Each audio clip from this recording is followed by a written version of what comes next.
વેરાવળમાં SMC પોલીસની ટીમે combing હાથ ધર્યું। 2 મહિલાઓ સહિત 20 આરોપીઓને ઝડપી પાડવામાં આવ્યા છે। જુગારધામના ગુનામાં કુલ 34 લોકો સામે ફરિયાદ દાખલ કરાઈ છે। પોલીસ પર હુમલામાં 40 લોકો સામે નામજોગ ફરિયાદ દાખલ થઈ છે।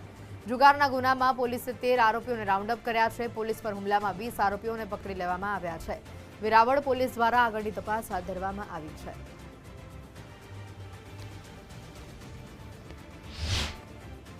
તાત્કાલિક પોલીસ અધિક્ષક સાહેબની સૂચના મુજબ તાત્કાલિક ટીમો બનાવી અને આ જે કુલ આરોપીઓ જુગારના જે 34 આરોપીઓ નામજોગ અને અન્ય તેમજ 307માં 40 આરોપીઓ અને અન્ય જે ઇસમોના નામ હતા એ સંદર્ભે એલસીબી એસઓજી અને સ્થાનિક પોલીસની ટીમો દ્વારા કોમ્બિંગ કરી અને ટેકનિકલ સર્વેલન્સના આધારે હાલમાં કુલ 20 આરોપીઓ અને 2 મહિલાને રાઉન્ડ અપ કરી છે। તે પૈકી 20 આરોપીઓને અરેસ્ટ કરવામાં આવ્યા છે। આ બંને ગુનાની તપાસ હાલમાં વેરાવળ સિટીના પોલીસ ઇન્સ્પેક્ટર દ્વારા ચલાવવામાં આવી રહી છે। જુગારધારામાં કુલ આરોપી 34 નામજોગ અને અન્ય મોબાઈલ ધારકોના નામ છે, જ્યારે પોલીસ પર હિચકારા હુમલામાં 40 નામજોગ અને બીજા અન્ય આરોપીઓ